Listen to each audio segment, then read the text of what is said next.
Salam pemulihan. Gereja Sipri Pemulihan Kupang mempersembahkan Soul Care, renungan untuk memelihara jiwa kita di dalam firman Tuhan. Selamat mengikuti. Saudara dan saya terdiri dari dua bagian. Manusia jasmani atau dalam bahasa Alkitab manusia duniawi, dan yang kedua manusia rohani. Manusia duniawi atau fisik ini akan selesai. Manusia batiniah, manusia rohani saudara akan kembali bertemu dengan Allah. Paulus bicara itu 2 Korintus 4 ayat 16.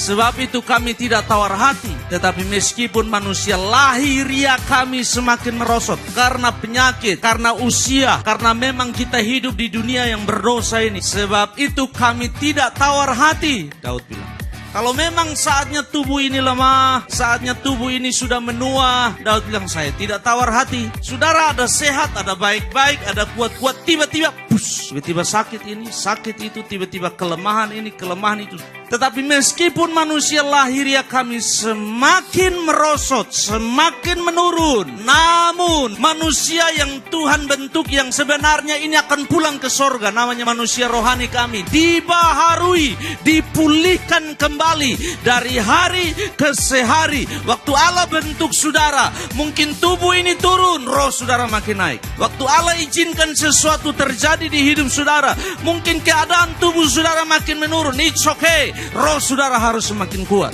Rohani saudara harus semakin naik. Manusia batinia saudara harus dibaharui hari ke hari, kata Alkitab. Hari demi hari harus naik terus. Nah, lihat ini baik-baik Bapak Ibu Saudara. 1 Korintus 2 ayat 14. Tetapi manusia duniawi tidak menerima apa yang berasal dari roh Allah. Makanya kenapa Daud berdoa, Tuhan perbaharuilah batinku dengan roh yang teguh. Ada hal-hal di hidup saudara dan saya yang tidak bisa dicerna, diolah, diterima oleh manusia lahiriah saudara.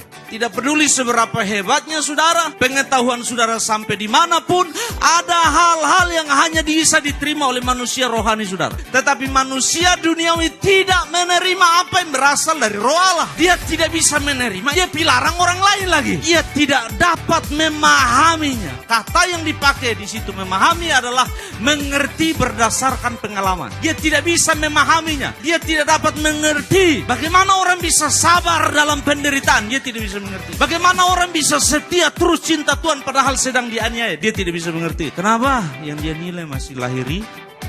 Sebab hal itu hanya dapat dinilai dengan manusia rohani. Itu hanya bisa dinilai oleh spiritual man. Manusia rohani saudara yang bisa nilai itu. Sesuatu yang Allah kerjakan berhati-hati, jangan menilai. Kalau engkau terburu-buru menilai, engkau jatuh di dalam dosa, saudara, engkau sudah menilai sesuatu yang engkau tidak alami. Nilailah dari hal-hal rohani. Jangan sampai saudara melakukan kebodohan menurut pandangan Allah. Demikian renungan dari Gereja Sipri Pemulihan Kupang. Tuhan Yesus memberkati.